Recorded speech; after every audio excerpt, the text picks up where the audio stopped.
आदाब, मैं पलक शर्मा हाजिर हूँ दुनिया भर के सोशो पॉलिटिकल और इकोनॉमिक इश्यूज पर बेस्ड खास प्रोग्राम लेकर दुनिया मेरे आगे। हमारे इस खास प्रोग्राम में आज बात G20 समिट के इंडिया में होस्ट किए जाने की। मिनिस्ट्री ऑफ एक्सटर्नल अफेयर्स के एक बयान में बताया गया है कि भारत 1 दिसंबर 2022 को इंडोनेशिया से G20 की प्रेसिडेंसी हासिल करेगा और 2023 में पहली बार G20 समिट भारत में ऑर्गेनाइज किया जाने वाला है। G20 दुनिया के लीडिंग इकोनॉमी वाली कंट्रीज और यूरोपीय यूनियन को साथ लाने वाला एक इंटरनेशनल ऑर्गेनाइजेशन है। इसकी मेंबर कंट्रीज दुनिया भर की कुल जीडीपी में 80% कंट्रीब्यूट करते हैं, जबकि वर्ल्ड ट्रेड की बात करें तो इनका कंट्रीब्यूशन 75% है और वर्ल्ड की कुल आबादी में 60% की हिस्सेदारी सिर्फ G20 में शामिल मुल्कों की है। अब बड़ा सवाल ये है, आने वाले G20 समिट के भारत में ऑर्गेनाइज होने के क्या मतलब हैं और इससे हमारी फॉरेन पॉलिसी, डिप्लोमेसी और स्ट्रेटेजिक रिश्तों में कितनी मजबूती मिलने वाली है। इसी पर बात करने के लिए हमारे साथ स्टूडियो में मौजूद हैं 3 खास मेहमान। Former Indian diplomat ambassador Virendra Gupta, MP IDSA में senior research fellow Rajiv Nayan ji और जवाहरलाल नेहरू यूनिवर्सिटी के SIS से डॉक्टर अंशु जोशी। आप तीनों का हमारे स्टूडियो में स्वागत है। सबसे पहले एम्बेसडर गुप्ता, ये सवाल मैं आपसे लेना चाहूँगी, क्या मतलब है इंडिया पहली बार G20 ऑर्गेनाइज कर रहा है, क्या इम्पोर्टेंस रहेगी इसकी? देखिए, G20 आजकल एक बहुत इंटरनेशनल संस्थाओं में अगर गिने तो मैं समझता हूँ कि सबसे इम्पोर्टेंट ऑर्गेनाइजेशन है। कॉम्पोजिशन के हिसाब से देखें तो ऐसे सारे मुल्क इसमें शामिल हैं जो कि दुनिया के बड़े बड़े मुल्क हैं, पॉलिटिकली भी और इकोनॉमिकली भी। सिक्योरिटी काउंसिल UN की जो है, जो एक बहुत अहम ऑर्गेनाइजेशन समझा जाता है और इंडिया की भी ख्वाहिश है कि उसमें एंट्री मिले और नहीं मिल पा रही है, तो उसमें बहुत सारी समस्याएं हैं कि जोग्राफिकल रिप्रेजेंटेशन ठीक से नहीं है। कई सारे मुल्क चाहते हैं कि उनका भी रिप्रेजेंटेशन हो, तो इसमें सऊदी अरेबिया है, तो इस्लामिक और अरब कंट्रीज़ का रिप्रेजेंटेशन है। डेवलपिंग कंट्रीज़ जैसे इंडिया, ब्राज़ील जो कि UN में चाह रहे हैं, उनका भी रिप्रेजेंटेशन है। जापान, जर्मनी जो बड़ी इकोनॉमीज़ हैं, तो एक तरीके से ये एक बहुत बड़ी संस्था है, हो गई है इंटरनेशनल स्टेज पे, और उसकी लीडरशिप हमको मिलना आई थिंक बहुत ऑनर की बात है और साथ में बड़ी रिस्पॉन्सिबिलिटी की बात है कि हम इसको 1 साल के लिए किस तरह से स्टीयर करेंगे जी। ऐसा स्पेकुलेशन है कि एक टर्निंग पॉइंट सा नज़र आएगा इस साल में। अभी कोई ऐसे स्टेटमेंट इशू नहीं हुए हैं गवर्नमेंट ऑफ इंडिया से, बट मैं आपको आगे चर्चा में जिक्र करूंगा कि शायद अगर कुछ पहल अपनी तरफ से करी जाए तो वास्तव में ये टर्निंग पॉइंट बन सकता है। बिल्कुल। और डॉक्टर अंशु जोशी, आपसे मैं ये सवाल लेना चाहूँगी, जो एम्बेसडर गुप्ता ने बोला उसी को आगे लेकर कि टर्निंग पॉइंट बता रहे हैं कि 1 साल तक किस तरह से इंडिया इस पूरे चीज़ को स्टीयर करेगा। बहुत बड़ी एक रिस्पॉन्सिबिलिटी है हमारे देश पर और ग्लोबली इंडिया पर सबकी नज़रें हैं, क्या कहेंगी? ये आपने बहुत बढ़िया बात कही, बहुत महत्वपूर्ण बात कही कि भारत पर आज पूरी दुनिया की नज़रें हैं।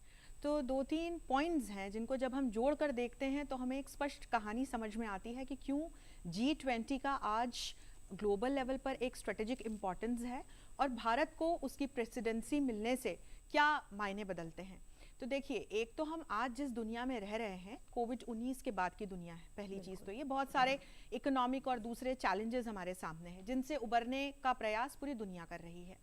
दूसरी बात, हम एक कॉम्प्लेक्स इंटरडिपेंडेंस की दुनिया में रहते हैं जिसमें कई बार शत्रु देश भी इकोनॉमिक लेवल पर साथ में जुड़े हुए हैं, जैसे भारत और चीन।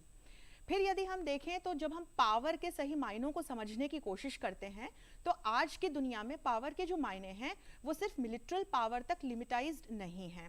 पावर इकोनॉमिक पावर से भी गिनी जाती है, कल्चरल पावर से भी गिनी जाती है, और इसके बूते कोई भी देश ग्लोबल वर्ल्ड ऑर्डर पर ऊपर या नीचे जा सकता है, और निरंतर ऊपर जाने का प्रयास ग्लोबल वर्ल्ड ऑर्डर में भारत कर रहा है।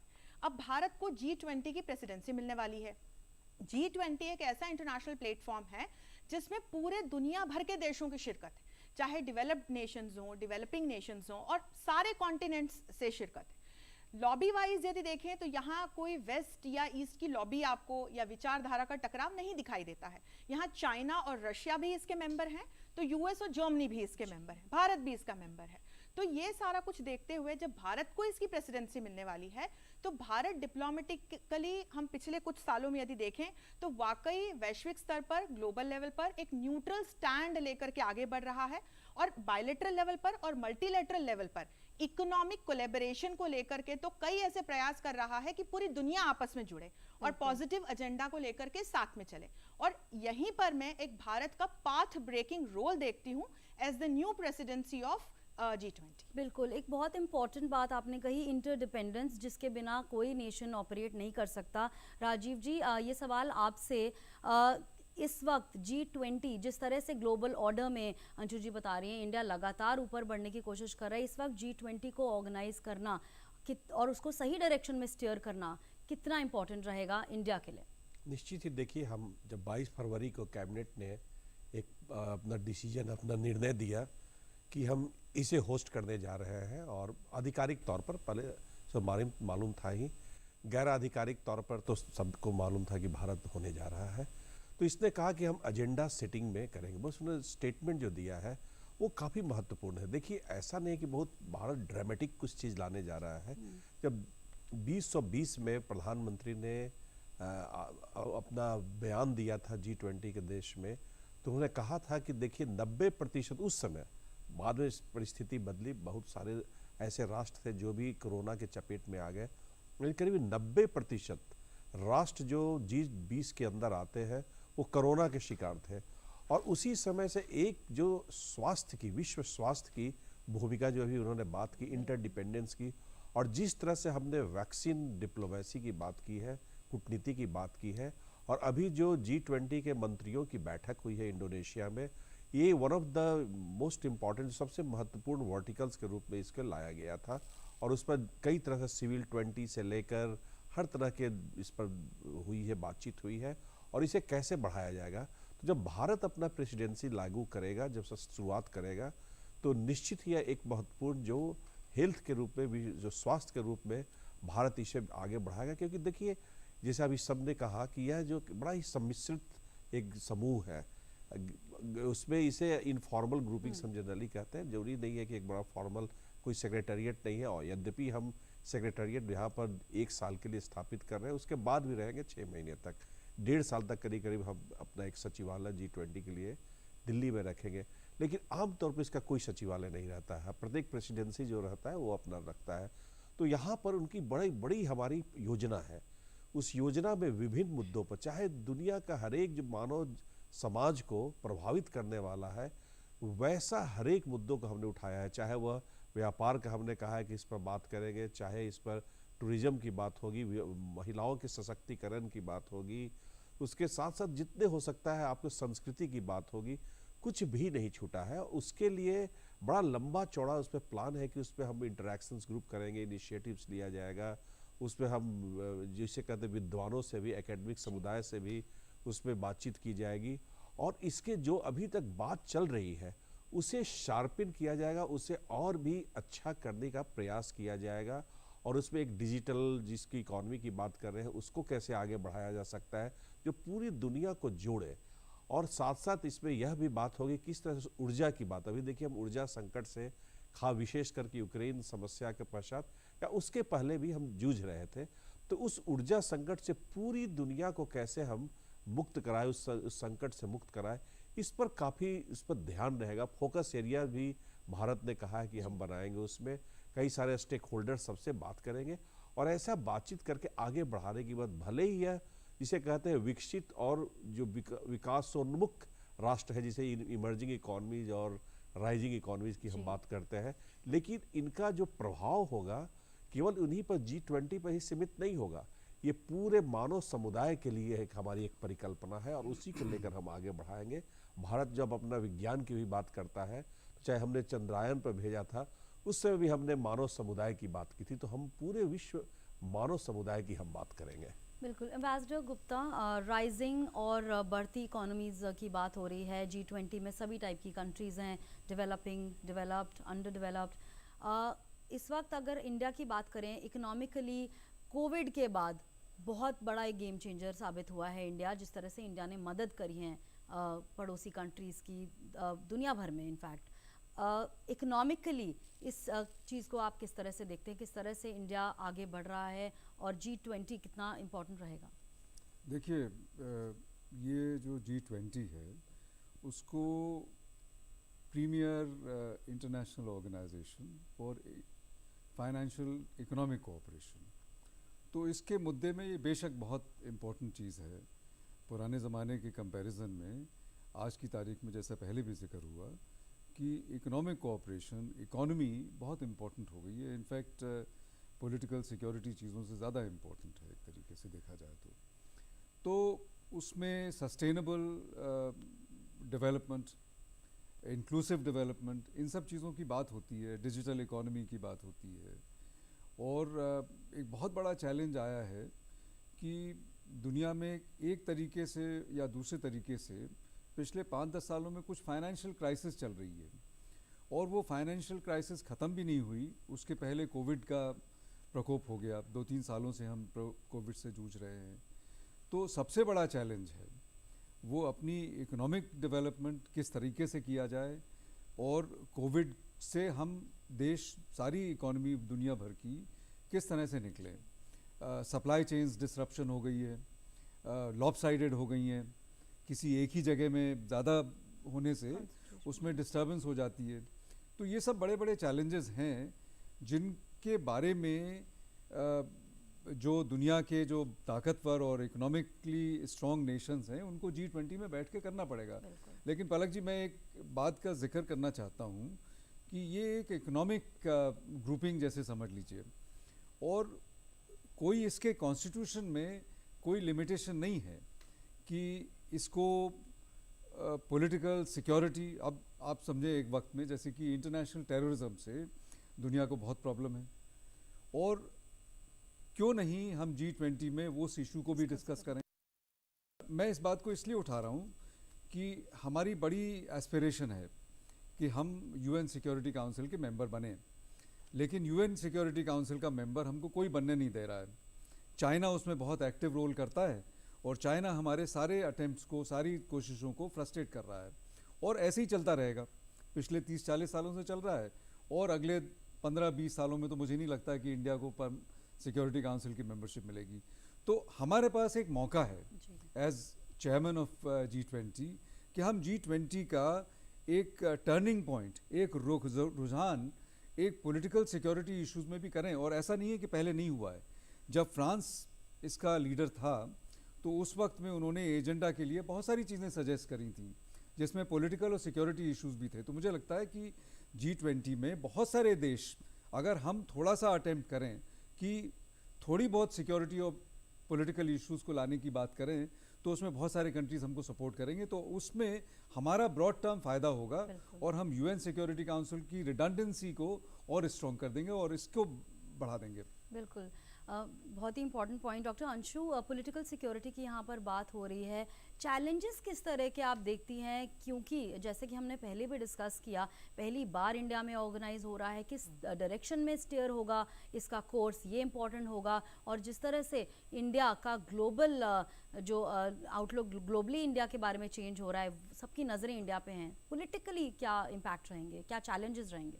देखिए, जैसा कि मैंने आपको पहले भी कहा कि आज जब हम पॉलिटिकल लेवल पर या ग्लोबल पॉलिटिक्स में पावर को देखते हैं, तो पावर के जो मायने हैं, पावर की जो डेफिनेशन है, वो पिछले कुछ सालों में मूलभूत रूप से बदल चुकी है।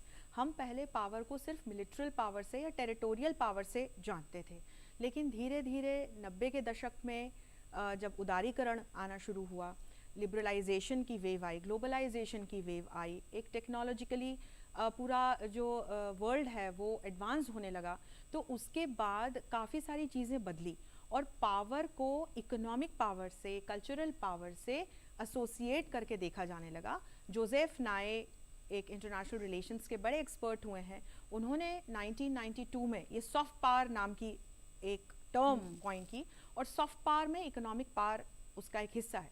G20 का जो मेन ऑब्जेक्टिव है वो सस्टेनेबल इकोनॉमिक कोलैबोरेशन और सस्टेनेबल इकोनॉमिक डेवलपमेंट है। ग्लोबल डेवलपमेंट की, ग्लोबल इकोनॉमिक कोऑपरेशन की, कोलैबोरेशन की G20 1999 से बात करता आया है, जब उसकी स्थापना हुई थी। जब 2008 में इसका पहला समिट हुआ था वाशिंगटन में, तब भी जो एजेंडा फिक्स किया गया, जिस पर बात की गई, तो वो एक सस्टेनेबल ग्लोबल इकोनॉमिक कोलैबोरेशन और डेवलपमेंट की बात की गई। तो भारत जब हम एक देश के रूप में देखते हैं और शक्ति के मायनों की दृष्टि से देखते हैं, तो भारत एक ऐसा देश है जो ग्लोबल पॉलिटिक्स में इसी एक कंस्ट्रक्टिव पॉलिटिक्स की और कंस्ट्रक्टिव पावर की बात करता है कि हम इकोनॉमिक पावर को, कल्चरल पावर को लेकर के चलें।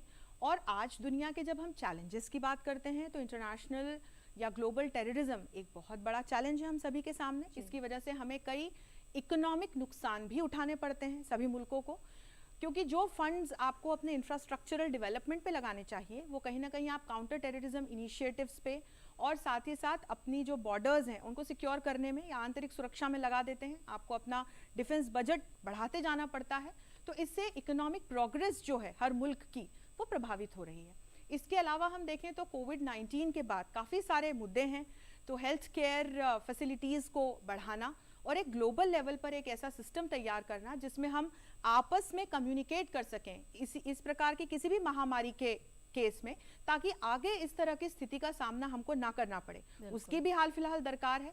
इसके अलावा वैक्सीन के मास लेवल प्रोडक्शन की दरकार है, और जो एक सप्लाई चेन डिसरप्ट हो गई है ग्लोबल लेवल पर, उसको कहीं ना कहीं सुधारने की ज़रूरत है।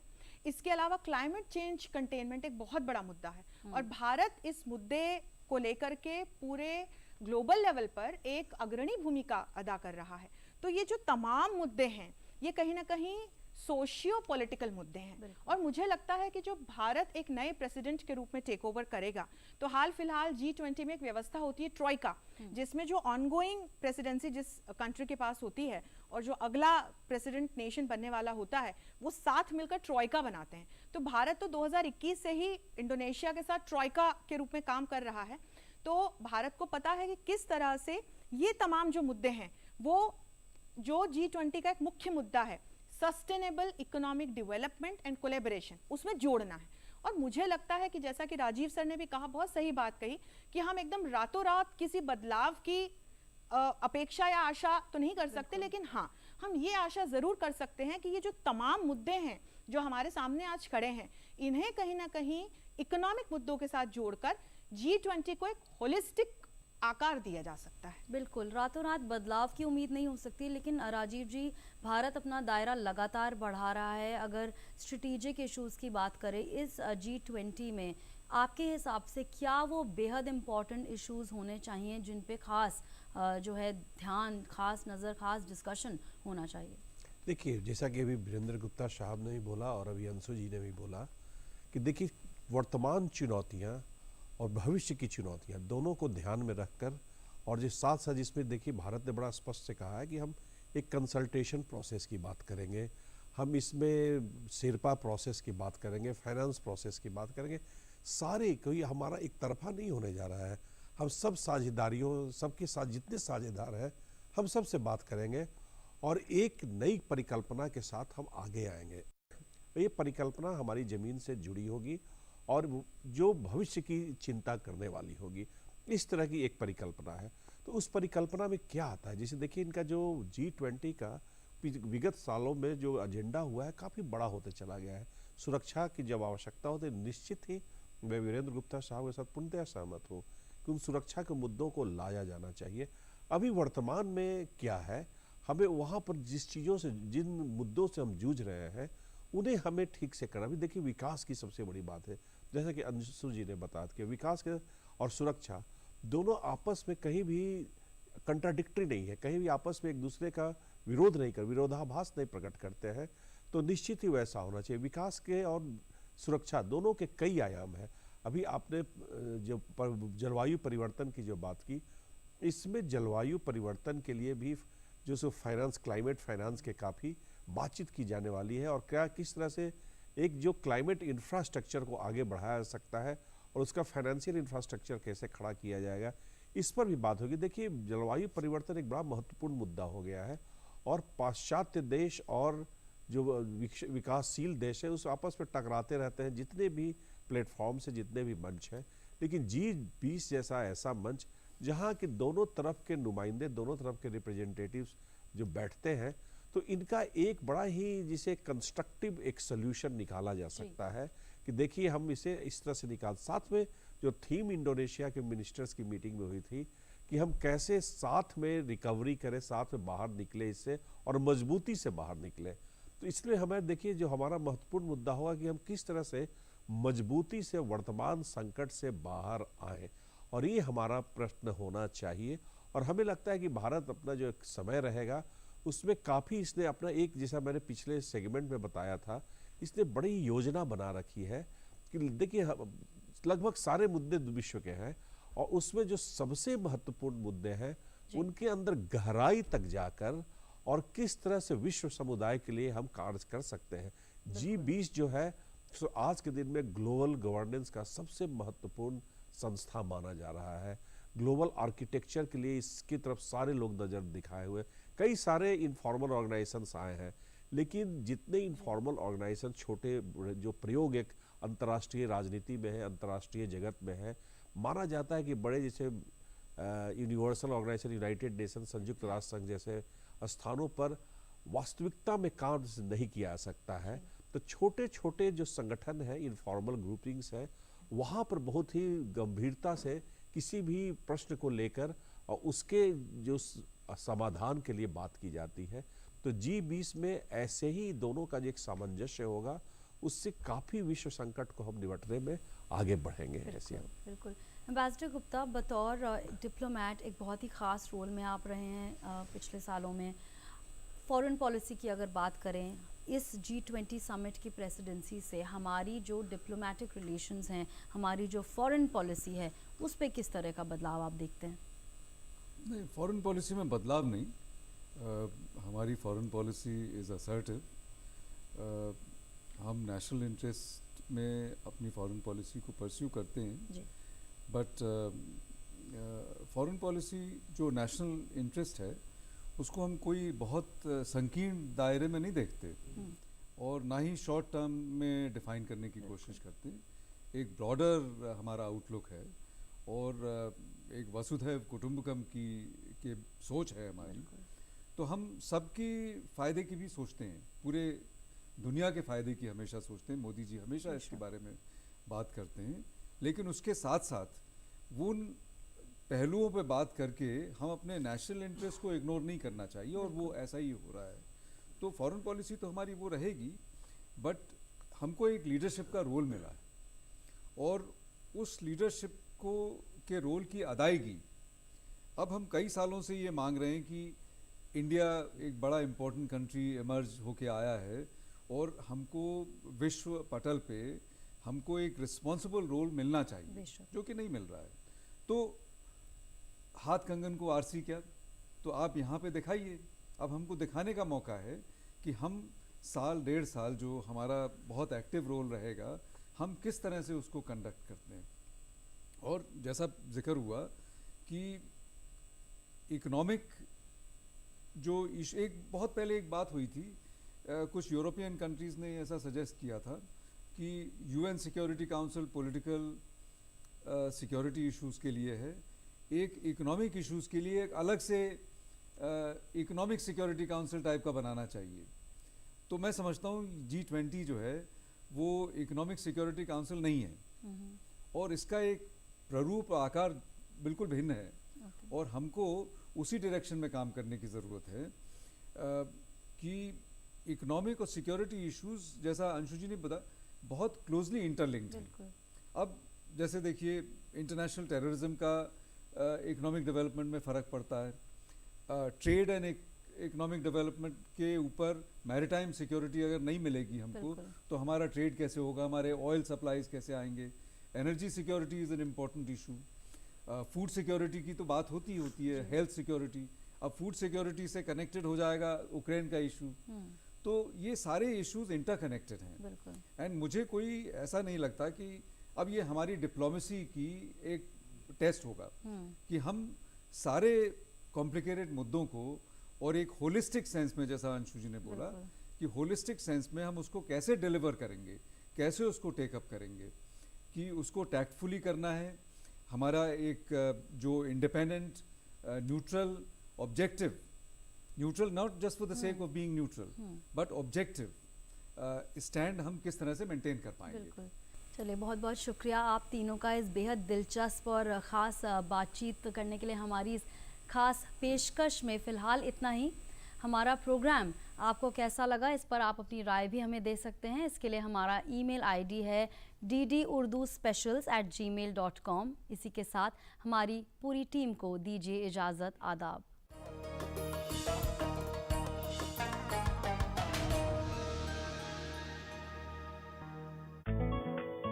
तोल कर देख ले अजमत के तराजू में इसे, मेरी चादर तेरी दस्तार से भारी होगी। लहलहाती हैं मोहब्बत की सुनहरी फसलें, दिल की धरती को अगर थोड़ी नमी मिलती है। खा चुके धोखा बहुत, अब नहीं खाया जाए, अक्ल कहती है कि अब होश में आया जाए। मौला मुझे इत्र सा महकने का हुनर दे, जिस सिमत भी जाऊं खुशबू सी बिखर जाऊं। हमारी खास पेशकश कवि हाजिर है बरोज हफ्ता रात 8 बजे और बरोज इतवार रात 9 बजे सिर्फ डीडी उर्दू पर। कैसा लग रहा है मैडम, फेशियल कैसा लग रहा है? शादी के पहले आता है सीजन शादी.com का। आज ही डाउनलोड कीजिए।